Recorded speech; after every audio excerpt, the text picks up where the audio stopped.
तेरी महिमा हो प्रभु जी, धन्यवाद। तो कर ले मुझे कबूल, मैं तेरा हो जाऊं।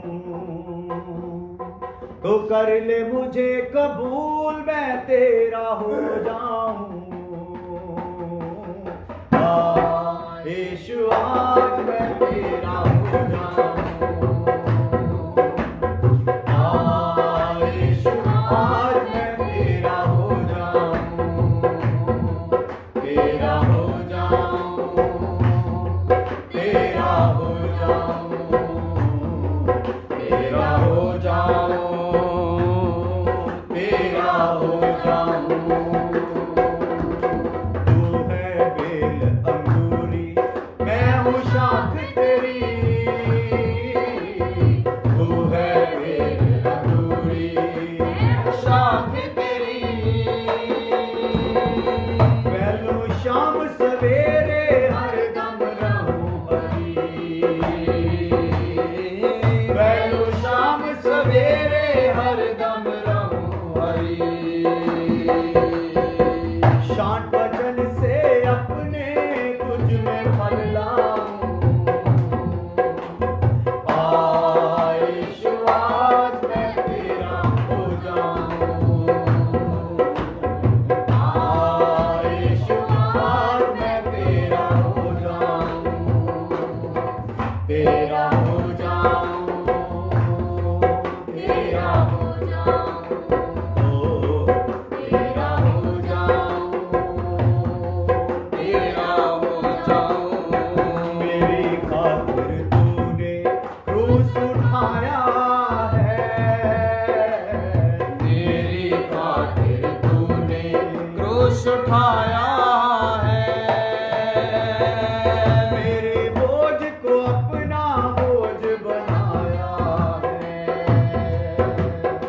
मेरे बोझ को अपना बोझ बनाया है। दिल कहता है प्यार में तेरे हो जाऊं। यीशु आज मैं तेरा हो जाऊं। यीशु आज मैं तेरा हो जाऊं। तेरा हो जाऊं, तेरा हो जाऊं। तेरा हो जाऊं। glory। तेरा हो जाऊं। अमृत जल के सोते तुझसे बहते हैं। अमृत जल के सोते तुझसे बहते हैं। प्यासे पास जो आते प्यासे न रहते हैं। प्यासे पास जो आते प्यासे न रहते हैं। मैं भी इस धारा में शामिल हो जाऊं। यीशु आज मैं तेरा हो जाऊं। यीशु आज मैं तेरा हो जाऊं। यीशु आज मैं तेरा हो जाऊं। यीशु आज मैं तेरा हो जाऊं। आज मैं तेरा हो जाऊं। आज मैं तेरा हो जाऊं। हालेलुया। हालेलुया। दुआ करते हैं, प्रभु धन्यवाद करते हैं आज के दिन के लिए, समय के लिए। खुदा आज इतवार के दिन प्रभु, जबकि आराधना का दिन है, हम लोगों को फिर 2 बार अपनी हजूरी में बैठने का मौका दे दिया। धन्यवाद हो प्रभु। जो वचन आज के लिए आपने दिया है खुदावन, उसको आगे और सुनने के लिए खुदावन जा रहे हैं। तेरा पवित्र आत्मा प्रकाश करे खुदावन, मदद करे, तीसरे स्वर्ग से प्रकाशन दो खुदावन, बड़ी कृपा करो। जो लोग हम बैठे हैं खुदावन तेरी सुनने के लिए, उनके लिए तेरा धन्यवाद हो प्रभु। और बाकी भी खुदावन जो हैं, तेरा पवित्र आत्मा हर एक को बैठाए खुदावन, जहाँ तक भी ये आवाज़ जाए खुदावन, हर जगह तक खुदावन तेरे लोग तेरी सुन लें और खुदावन अपने आप को जांचें और अपने आप को ठीक कर सकें। ऐसी कृपा करना खुदावन। सब रुकावटें दूर हो, तेरी आशीष यहाँ पे हो। तेरा पवित्र आत्मा मदद करे प्रभु यीशु मसीह के नाम में, आमीन। Hallelujah, hallelujah, hallelujah, hallelujah. तो प्रभु का धन्यवाद हो। खुदा ने फिर दूसरी बार अपनी हुजूरी में बैठने का मौका दिया। तो हम लोग देख रहे हैं वचन में से, सुबह विचार किया था, मैंने कहा था कि हम क्या करें, जो विषय हमारा चल रहा है पिछले कुछ दिनों से, उसको हम बाद में देखेंगे। कल से खुदा चाहेगा तो हम शुरू करेंगे, लेकिन आज ये जो सुबह इतवार को हमने शुरू किया है सुबह की बंदगी में, उस विषय को अगर खुदा की इच्छा है तो उसको समझते हैं आगे। Hallelujah, hallelujah. तो इसमें हमने कहाँ तक देख लिया था? आत्मिक उन्नति। विषय क्या है? आत्मिक उन्नति। आत्मिक उन्नति कैसी है, इसके लिए हम देख रहे थे, जब कोई बच्चा पैदा होता है तो उसका बढ़ना जरूरी है। किसी भी बच्चे के बढ़ने में 7 बातें जरूरी होती हैं। यही 7 बातें आत्मिक विकास में भी लागू होती हैं। तो वो 7 बातें क्या है? पहली है, बच्चा पैदा होता है तो श्वास लेना, जो सांसें ले रहा है वो जरूरी है, सांस चलना कह सकते हैं। दूसरा है पोषण या भोजन खाना। तीसरा है व्यायाम या वर्जिश करना। चौथा है पहनाना। पांचवा है उतारना। छठा है टीका लगाना। और 7वां है माता पिता। इसमें हर बात को हम लोगों ने देखा था कि श्वास लेना क्या है। श्वास लेना के बारे में हम देखते थे, जब पहली सदी की कलीसिया का जन्म हुआ तो उसने श्वास लेना जारी रखा। हालेलुया। वो कैसे जारी रखा? हम प्रेरितों के काम 2:42 में पढ़ चुके हैं। वो लगातार रसूलों की शिक्षा, संगति, रोटी तोड़ना और प्रार्थना करने में लौलीन रहे।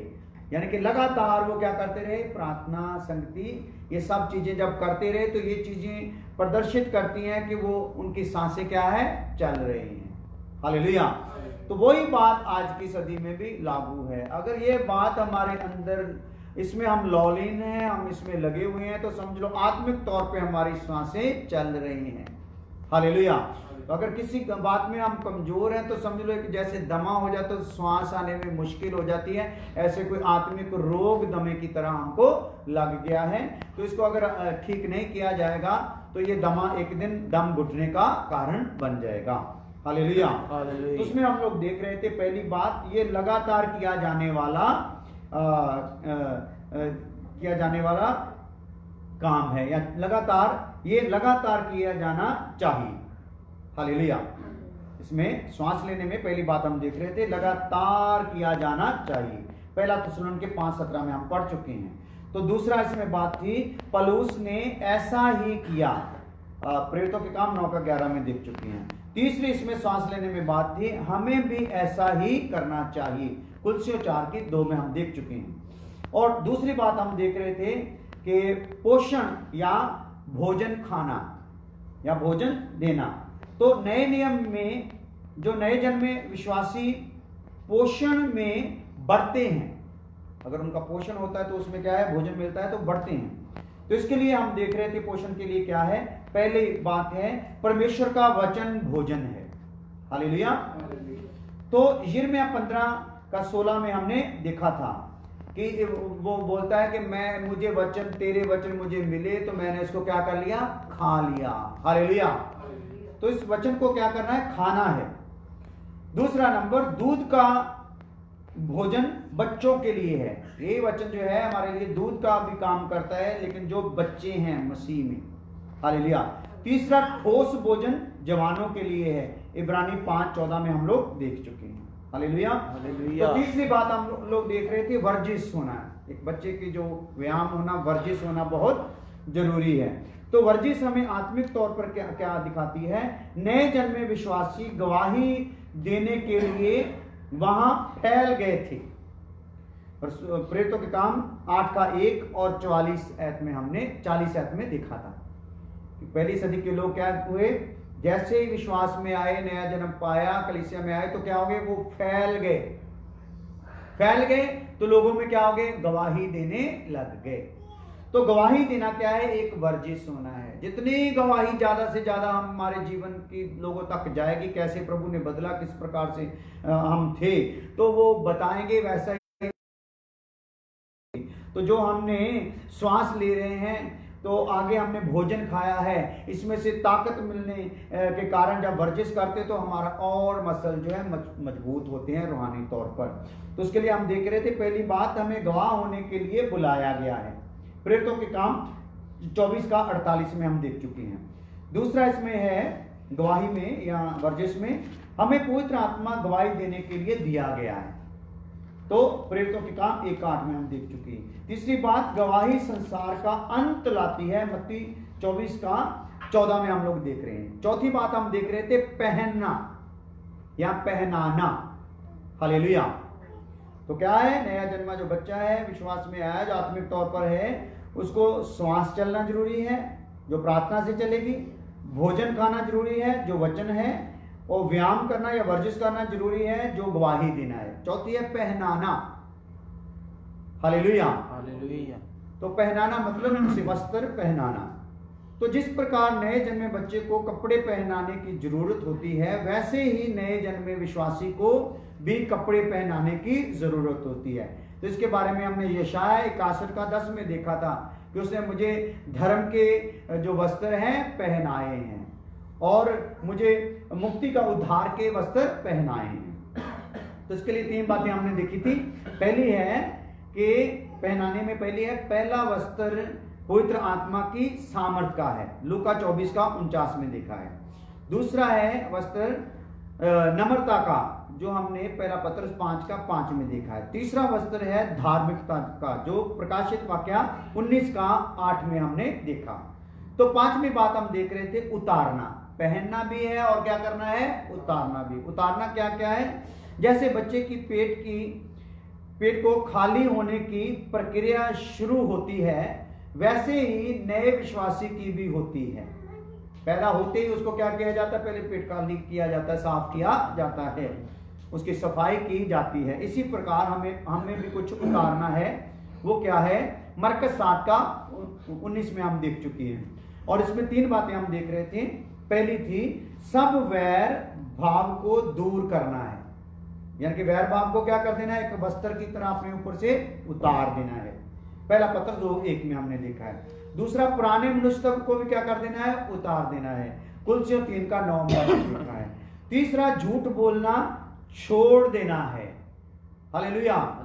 तो ये 3 प्रकार से वस्त्र हमने क्या करने हैं? उतार देने हैं। इससे 4:25 में हमने देखा है। अभी छठी बात जो है हम जो देखेंगे अब इस समय जो बाकी रह गया था, वो है टीका लगाना। क्या है जी? टीका लगाना।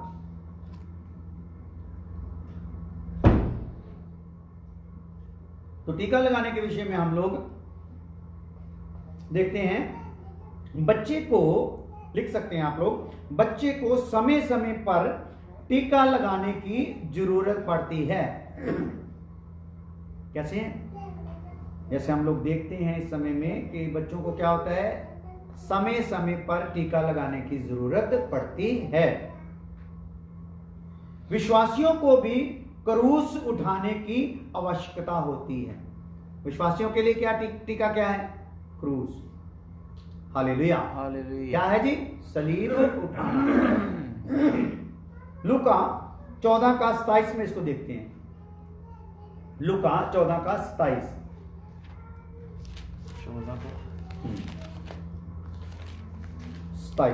जी। ये टीका क्या है? हालेलुया। प्रभु यीशु तेरे लहू की जय बोलते जाएं। और जो अभी देख रहे हैं आगे भी शेयर कर दो साथ में, ताकि और भी लोग लाइव देख सकें। ये वचन आपके लिए बहुत महत्वपूर्ण है, इसलिए आज इतवार को हमने एक अलग से विषय लिया ताकि आप और ताजे हो जाएं, कुछ और जिम्मेदारी का एहसास हो सके। तो साथ में जिनको पता है कि नीचे एक पॉइंट आपके पास है, अगर फेसबुक पर आप लाइव हैं तो सबसे नीचे देखोगे एक मर्द की ऐसी फोटो बनी होती है, तो उसको दबाओगे तो नीचे आ जाएगा शेयर शेयर शेयर, तो वहां पे आप शेयर कर सकते हैं। हालेलुया। हालेलुया। जितनों को चाहो आप वहां पे शेयर कर सकते हो सुनते सुनते। तो कोई और भी इसमें से अगर दिलचस्पी रखने वाला होगा तो ऐड हो जाएगा। हालेलुया। हालेलुया। तो टीका लगाना क्या है? लूका 14:27। और जो कोई अपना क्रूस सुना उठाए हाँ, और मेरे पीछे ना आए, जो कोई अपना क्रूस ना उठाए और मेरे पीछे ना आए, वह भी मेरा चेला नहीं हो वह सकता। मेरा चेला, वह भी मेरा चेला नहीं हो सकता। हालेलुया। हालेलुया। हालेलुया। हालेलुया। इसका मतलब है क्रूस उठाकर पीछे जाना ही जीवन पाना है। जो क्रूस से इनकार करेगा, जीवन से इनकार हो रहा है। टीका लगाना आज बच्चों के लिए क्यों जरूरी है समय समय पर? क्योंकि बहुत से ऐसे रोग हैं, मैं ये मसीहों के लिए नहीं बोल रहा, जिस्मानी तौर पे एग्जाम्पल तौर इसको बोल रहा हूँ। हालेलुया। तो टीका लगाना क्यों है? क्योंकि कई अभी बूंदे पिलाई जाती, टीके लगाए जाते, उनका क्या है, कुछ ऐसी बीमारियां हैं जो लगातार चल रही हैं। अगर बच्चों को वो ना लगाया जाए तो बच्चे अपंग हो सकते हैं, उनको अधरंग हो सकता है, उनको कोई बुरा रोग लग सकता है। तो उसको रोकने के लिए क्या कर दिया जाता है? टीका लगा दिया जाता है। समय समय पर वो लगता रहता है। हालेलुया। हालेलुया। उधर तो समय समय पर लगता रहता है, लेकिन हमें क्या करना है? रोज टीका लगवाना है, यानी कि रोज क्रूस को क्या करना है? उठाना है। हालेलुया। हालेलुया। तो क्रूस उठाना क्या है? टीका लगाना है। तो ये वचन दोबारा पढ़ें जरा जी। और जो कोई अपना क्रूस सुना उठाए, जो कोई अपना क्रूस ना उठाए और मेरे पीछे ना आए, मेरे पीछे ना आए, वह भी मेरा चेला नहीं हो वह भी सकता। मेरा चेला नहीं हो सकता। क्रूस उठा के उसके पीछे जाना है। हालेलुया। तो क्रूस उठाने से क्या होगा? हमारे अंदर एक जीवन रहता है, एक ताजगी रहती है, एक रूहानी बल बना रहता है। हालेलुया। हालेलुया। तो अगर हम क्रूस उठाना, दुख उठाना नहीं चाहते, तो वचन में लिखा है जो दुख उठाता है उसके ऊपर पवित्र आत्मा बहुत ज्यादा जलाल से ठहर जाता है। हालेलुया। हालेलुया। तो क्रूस उठाने वाले के ऊपर क्या रहता है? पवित्र आत्मा पूरे जलाल से उसके ऊपर रहता है, पूरी सामर्थ के साथ उसके ऊपर रहता है। लेकिन जो क्रूस उठाने से इनकार करता है या भागता है, तो पवित्र आत्मा की सामर्थ उसमें उस प्रकार से काम करती नहीं है। तो एक दिन आत्मा उसमें से क्या हो जाता है? उदास हो जाता है, निराश हो जाता है, तो बुझ भी जाता है। हालेलुया। हालेलुया। ये कंडीशनें धीरे धीरे फिर आती है। तो हम लोगों को रोज रोज क्या करना है? क्रूस उठाना है। हालेलुया। हालेलुया। तो क्रूस उठाने की भी 3 बातें हैं। हमने जो अभी तक 5 पॉइंट देखे हैं, उनमें 3 बातों को ही देखा। बातें तो बहुत है ज्यादा, लेकिन हमने निचोड़ थोड़ा सा दिया ताकि ये विषय आपको हल्का सा मिल जाए। तो 3 ही बातें इसमें भी हैं। टीका लगाने में 3 बातें हैं। यीशु मसीह तो बोलता है कि जो क्रूस नहीं उठाता वो मेरा चेला नहीं है, नहीं हो सकता। तो यहाँ पे 3 बातें क्या है टीका लगाने में? पहली है, पानी का बपतिस्मा एक क्रूस है। टीका ही है, जो पानी का बपतिस्मा लेना है ये एक क्रूस है। इसके लिए हम पढ़ते हैं रोमियो 6:3। रोमियो की किताब 6 अध्याय उसका 3 आयत। क्या तुम नहीं जानते हाँ। कि हम सब जिन्होंने मसीह यीशु का बपतिस्मा लिया, हाँ। उसकी मृत्यु का बपतिस्मा लिया। मृत्यु का बपतिस्मा लिया है। हालेलुया। हालेलुया। क्रूस उठाने का एंड क्या है? उस पर चढ़ना है। हालेलुया। हालेलुया। यीशु जब क्रूस उठा के जा रहा है तो वहां ठोक कर थोड़ी आ गया क्रूस, उस पर खुद ठुक गया। हालेलुया। हालेलुया। तो कहने का मतलब आप ही अपनी सलीब उठाना है। हालेलुया। और खुद ही ठुकने के लिए क्या कर देना है? दे देना है। तो बपतिस्मा क्या है? असल में क्या है? क्रूस उठाना है। तो क्रूस उठाने वाला क्या करता है? एक दिन क्या होता है? क्रूस पर कुर्बान हो जाता है। हालेलुया। हालेलुया। तो अब हम भी क्या हुए हैं? बपतिस्मे के जरिए से हम क्या हुए? कुर्बान हुए हैं, मर गए हैं पुराने जीवन से। दोबारा पढ़ेंगे इस वचन को जी। ताकि समझ आ जाए। क्या तुम नहीं इसलिए जानते? मैंने पिछली सभा में, पिछले बंदगी में इसको नहीं पूरा सारा किया, क्योंकि इसमें बहुत सी बातें निकल के आती, तो समझना बहुत जरूरी है। तभी ध्यान से इसको समझ लेना है। पहली बात, पानी का बपतिस्मा एक क्रूस है, यहाँ टीका है। क्यों है? क्या तुम नहीं जानते क्या तुम नहीं जानते कि हम सब जिन्होंने मसीह यीशु का बपतिस्मा लिया, हम सब जिन्होंने यीशु का बपतिस्मा लिया, उसकी मृत्यु का बपतिस्मा उसकी लिया। मृत्यु का बपतिस्मा लिया। हालेलुया। हालेलुया। तो असल में क्रूस पर यीशु ने भी कौन सा बपतिस्मा लिया था? मृत्यु का बपतिस्मा लिया। हालेलुया। तो हमारे लिए भी क्या है? बपतिस्मा क्या है? एक क्रूस है, क्रॉस है। हालेलुया। तो आगे है दूसरी बात, टीका लगाने में दूसरी बात है, रोटी का तोड़ना एक क्रूस है, या सलीब लिख लो, आराम से लिखा जाएगा। रोटी तोड़ना भी क्या है? सलीब है, सलीब उठाना ही है। वो कैसे है? पहला कुरिन्थियों 11 अध्याय उसका 26 है। हालेलुया। क्योंकि जब कभी तुम ये रोटी खाते हाँ और इस कटोरे में से पीते हो, हाँ, तो प्रभु की मृत्यु को जब तक वह ना आए हाँ, प्रचार करते हो। हालेलुया। हालेलुया। तो ये हमें कहाँ, किसकी ओर लेके जाता है? प्रभु यीशु की मौत की ओर लेके जाता है। हालेलुया। हालेलुया। तो ये पीने वाले ने एक दिन क्या करना है? खाने पीने वाले ने भी एक दिन अपने आप को किसको सौंप देना है? मसीह को सौंप देना है। हालेलुया। इसलिए ये हमारे लिए क्या है? एक क्रूस है। क्रूस का मतलब है एक दर्द की मौत, एक दर्दनाक मौत। हालेलुया। तो यहां पे भी हमें बहुत सी बातों को क्या करना पड़ता है? जब हम मेज के सामने जाते हैं तो हमें अपनी बहुत सी जो नादानियां हुई हैं, गलतियां हुई हैं, कमजोरियां आई हैं, तो उनको मान के ही लेना पड़ता है। हालेलुया। हालेलुया। तो वो मान के लेना और फिर आगे दूसरी बार प्रभु बोझ लेने आने तक हमारे लिए एक जिम्मेदारी बन जाती है कि भाई हमने अपने आप को, जब लगातार हमको ये बोझ लेने के लिए बोला गया, तो अपने जीवन को हमने क्या रखना है? ठीक रखना है। तो इसके लिए हमें संघर्ष करना, लगातार संघर्ष में चलना पड़ता है। तो क्रूस को उठाना एक संघर्ष के करना है के बराबर है। हालेलुया। तो तीसरी बात है, यीशु के पीछे चलना एक सलीब उठाना है। यीशु के पीछे चलना भी क्या है? एक सलीब उठाना है। हाँ जी। हालेलुया। धन्यवाद हो। लूका 9:23, यीशु के पीछे चलना भी एक क्रूस है। तो टीका का सीधा समझ लो, टीका क्या बताता है? टीका लगाना क्या बताता है? रोज सलीब उठाना। हालेलुया। तो बच्चे को जब टीका लगता है तो उसको क्या होती है? तकलीफ होती है। क्रूस को भी जब उठाया जाता है तो क्या होती है? तकलीफ होती है। हाँ जी। उसने सबसे कहा, यदि कोई मेरे पीछे आना चाहे, हाँ, तो अपने आपे से इनकार करे, और प्रतिदिन अपना क्रूस उठाए, हाँ, उठाए हुए मेरे पीछे हो। हाँ, यीशु के पीछे चलना भी क्या है? क्रूस उठाना ही है। आप बोलो कि आप क्रूस नहीं उठाना चाहते, दुख नहीं उठाना चाहते, आश्चर्य पाना चाहते, चंगाई ही पाना चाहते, नाम ही कमाना चाहते हैं, तो आप समझ लो यीशु के पीछे नहीं चल रहे हैं। हालेलुया। हालेलुया।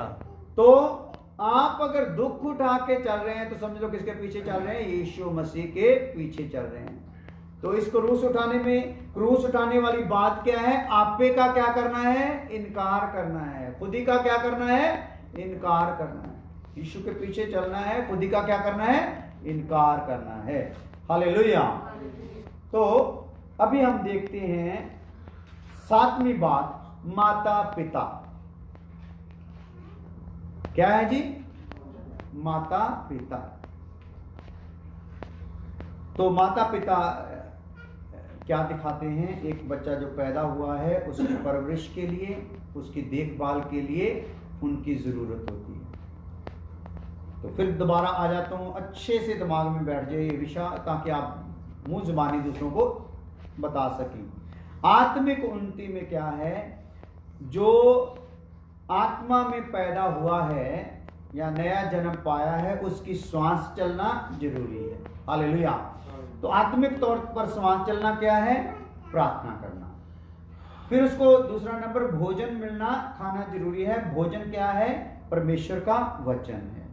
तीसरा नंबर उसकी वर्जिश होनी जरूरी है। वर्जिश क्या है, गवाही देना। चौथा नंबर है पहनाना, वस्त्र पहनाना। वो पहनाना क्या है, धार्मिकता के वस्त्र, नम्रता के वस्त्र और अपना पवित्र आत्मा की सामर्थ्य के वस्त्र, ये सब पहनने हैं। तो उतारना क्या है, उतारना है सब वैर विरोध के भाव को उतारना है। पुराने मनुष्यत्व को क्या करना है, उतारना है। झूठ बोलने को क्या कर देना है, उतार देना है। Hallelujah, hallelujah. तो सातवीं बात क्या है, माँ बाप होना है। हालेलुया। तो माँ बाप के विषय में क्या वचन क्या बोलता है, जैसे एक वफादार माता पिता की तरह। Hallelujah, hallelujah. तो जैसे बच्चे को मददगार की जरूरत होती है, यहां लिख सकते हो आप माता पिता के नीचे सातवीं बात है माता पिता। तो जैसे बच्चे को मददगारों की जरूरत होती है, वैसे ही विश्वासी को भी होती है। Hallelujah, hallelujah. तो इसके लिए हम वचन पढ़ सकते हैं 1 कुरिन्थियों 3:6 आयत। 1 कुरिन्थियों 3:6 आयत।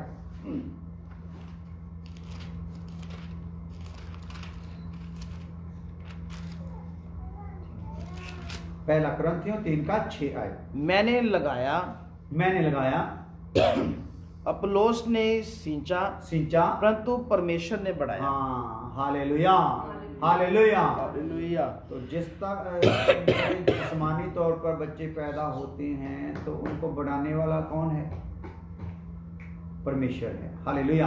तो हम क्या कर सकते, पैदा कर सकते हैं, उसको खुराक दे सकते हैं। हालेलुया। इसी प्रकार पौलुस भी उदाहरण दे रहा है कि मैंने तो लगाया, लेकिन अपोलोस ने क्या किया, दूसरे भाई ने क्या किया, सींचा, उसको सींच दिया, उसको भोजन दे दिया। हालेलुया। लेकिन बढ़ने का काम किसने किया, परमेश्वर ने उसको क्या कर दिया, बढ़ा दिया। Hallelujah, hallelujah. इसी प्रकार बढ़ाएगा तो परमेश्वर ही, लेकिन ये दो काम जो है ये किनके हैं, दास लोगों के हैं। वो क्या करते हैं, लगाते हैं और सींचते हैं। हालेलुया। बढ़ाना किसने है, परमेश्वर ने है। हालेलुया। तो उसके लिए हम देख सकते हैं, पहली बात, पौलुस एक पिता की तरह, यहां पे पौलुस क्या है, एक पिता की तरह है। 1 कुरिन्थियों 4:5 आयत देखते हैं, 15 आयत। 1 कुरिन्थियों 4:15 आयत। पौलुस एक पिता की तरह है, क्योंकि यदि मसीह में तुम्हारे सिखाने वाले 10,000 भी होते, हाँ, तो भी तुम्हारे पिता बहुत से नहीं, इसलिए कि मसीह यीशु में सुसमाचार के द्वारा हाँ, मैं तुम्हारा पिता हुआ, मैं तुम्हारा पिता हूँ। Hallelujah, hallelujah. तो यहाँ पे इस आयत को कई प्रकार से त्रोड़ मरोड़ कर पेश किया जाता है। तो कई अपना अधिकारी कलीसिया पर जमाने लग जाते कि मैं तुम्हारा आत्मिक पिता हूँ, मैं तुम्हारा पिता हूँ, फलाना हूँ। ऐसा नहीं है। क्या है, पिता की तरह है।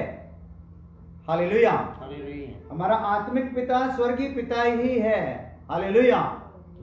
कोई पास्टर नहीं है, लेकिन पास्टर क्या है, पिता नहीं है, पिता की तरह। जैसे एक पिता पालना करता है, पौलुस भी क्या बोल रहा है, मैं उसी तरह क्या किया, मैंने भी तुम्हारी पालना की है। हालेलुया। चाहे और कई उस्ताद आए आपके जीवन में, उन्होंने आपको थोड़ा पानी वगैरह दे दिया, लेकिन मैंने पिता की तरह तुझे क्या किया है, एक जन्म देकर आगे चलाया है। पिता की तरह, पिता नहीं हूं।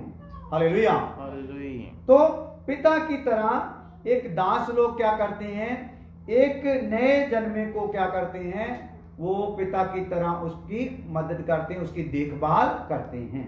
Hallelujah, hallelujah. तो दूसरा बात है, एक मां की तरह। माता पिता देखते हैं ना हम लोग यहां, तो मां की तरह किस प्रकार है, दूसरा नंबर है मां की तरह। वो है 1 थिस्सलुनीके 2:7 आयत। पहला थिस्सलुनीके 2 अध्याय उसका 7 आयत।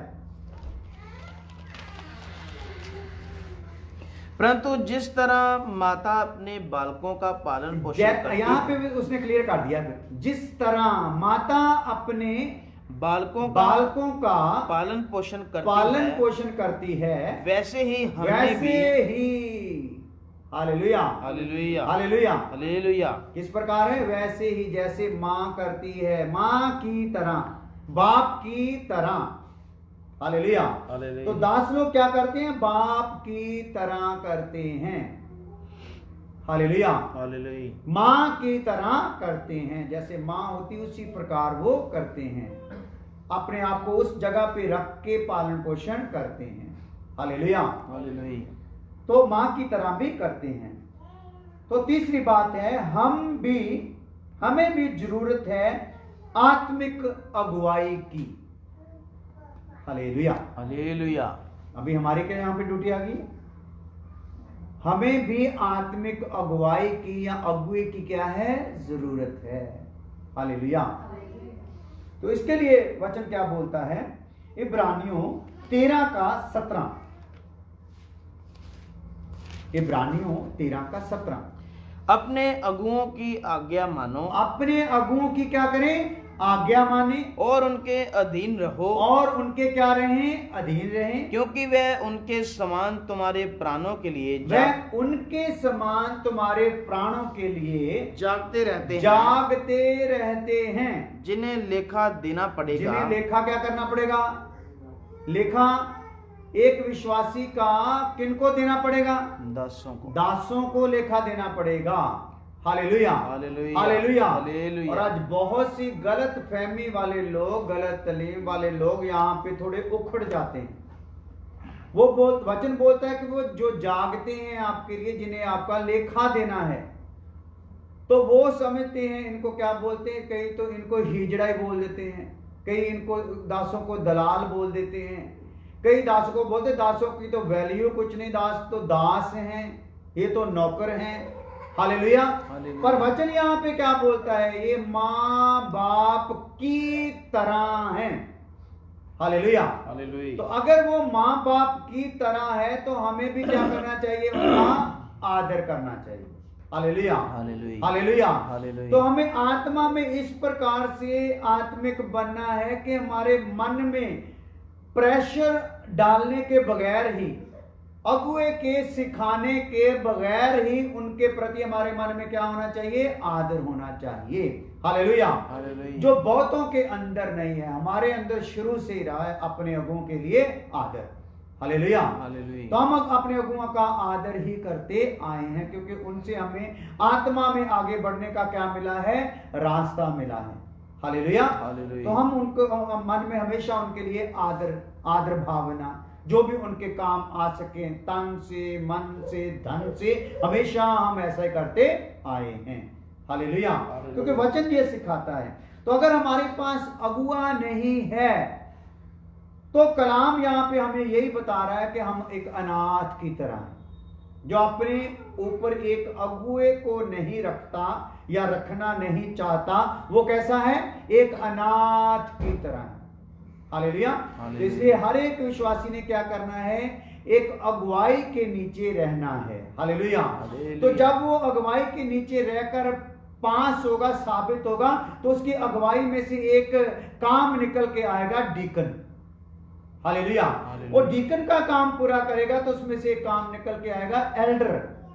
वो एल्डर के काम में वफादारी दिखाएगा तो उसके बाद होगा पास्टर, प्रचारक, नबी, जो भी है उसमें। इसमें 7 पोस्टें हैं। उन पोस्टों में से अपने आप को क्या कर, हर पोस्ट में उसने अपने आप को जब साबित करता गया तो अपने आप ही रसूल के पोस्ट तक क्या होगा? वो आ जाएगा। हालेलुया। लेकिन अगर पहली पोस्ट में आप लोगों ने कुछ ऐसी नालायकी हम लोगों के जीवन में आ गई कि सेवक को कुछ नहीं होता, सेवक की कोई जरूरत नहीं, सेवक के अधीन होने की कोई जरूरत नहीं, ऐसे कई सेवक भी सिखाते हैं कि विश्वासी को सेवक के अधीन होने की जरूरत नहीं है। लेकिन वचन ऐसा बोल रहा है कि एक विश्वासी ने क्या करना है? दोबारा पढ़िए, इब्रानी 13 का 17। अपने अगुओं की आज्ञा मानो। हाँ, वचन बोल रहा है। हालेलुया। हालेलुया। तो ये वचन पढ़ने वाले ने अपने आप ही करना है। इसके पहले कि कोई सेवक उस पर प्रेशर डाले कि तू अधीन हो, उसके मन में खुद आना, अगर उसने आत्मा पाया हुआ है, अगर वचन की वो वचन को लेकर चल रहा है। तो बहुत से लोग ऐसे बोलते हैं हम तो वचन ही लेते हैं जी, वचन के कारण तो हमने माँ बाप की भी सुनते नहीं है, वचन के कारण माँ बाप को भी पीछे हटा दिया, भाई बहनों को हटा दिया। लेकिन जब हम उनका जीवन देखते हैं तो ऐसी कोई बात होती नहीं है। वो कोई अपनी खुदी के कारण वो लोग ऐसा करते हैं कि माँ को छोड़ दिया, बाप को छोड़ दिया, ऐसा कर दिया। तो बात क्या कर देते हैं, हमने वचन के कारण, वचन नहीं हम बर्दाश्त कर सकते कि वो वचन से इधर उधर। अगर आप वचन से इधर उधर होने का बर्दाश्त नहीं करते तो ये तो वचन बोल रहा है, क्या करना है? एक वचन सीखने वाले एक विश्वासी ने क्या करना है? अपने अगुए के क्या रहना है? अधीन होना है। हालेलुया। तो अगुए ने, ये सीधी बात है, अगुए ने उसके ऊपर प्रेशर नहीं डालना है, लेकिन डाले बिना भी अगले विश्वासी का काम क्या है? उसने क्या होना है? अधीन होना है। जो आज शैतान इन लोगों को, उनके मन को सख्त करके अधीनगी का उनका जीवन दूर करता जा रहा है। हालेलुया। तो अगर वो अधीन नहीं है तो समझ लो, जो हमने चौथा पॉइंट देखा था कि नम्रता के वस्त्र पहनने हैं, तो समझ लो नम्रता के वस्त्र के स्थान पर वो क्या है? नंगा है। क्योंकि नम्रता ही क्या करती है? एक इंसान को अधीन होने के लिए बोलती है। हालेलुया। तो नम्रता की बात जो है, ये जब आपको पहनाया गया है उसी टाइम से ही आपने करना है। जैसे आपने मुक्ति के वस्त्र पहन लिए, जैसे आपने धार्मिकता के वस्त्र पहन लिए, वैसे ही कौन से पहने? नम्रता के पहने, अधीनगी के पहनने हैं। हालेलुया। तो इस प्रकार से हम लोग जब चलेंगे, एक माता पिता के रूप में दास लोग अगुवाई करते हैं तो उनको आपके लिए जागते हैं, उन लोगों ने आपका क्या देना है? लेखा देना है। तो हमने मन से ही अपने अंदर हमारे एक अधीनगी आनी है, अगर हमने वचन का बीज हमारे अंदर है, अगर पवित्र आत्मा हमारे अंदर है। हालेलुया। तो आइए प्रार्थना करते हैं। ये विषय समाप्त हुआ, आप आगे भी शेयर कर देना, दूसरों को भी बताना है। तो प्रार्थना करते हैं। प्रभु धन्यवाद करते हैं आज के दिन के लिए, समय के लिए, जब बैठ के तेरे वचन को सुना है, आत्मिक उन्नति के विषय में सुना है। ये आत्मिक उन्नति सब पर खुदाबंद प्रकट हो जाए प्रभु, सब में ये उन्नति हो खुदावंद, ये सातों बातें हर एक में पाई जाएं, ऐसी कृपा कर देना प्रभु यीशु मसीह के नाम में, आमीन। अब हमारे खुदावंद का फजल, बाप की मोहब्बत, पवित्र आत्मा की फासला अब से लेकर हमेशा हमेशा तक सब ईमानदारों मुकद्दसों के साथ हमेशा हमेशा तक होती रहे।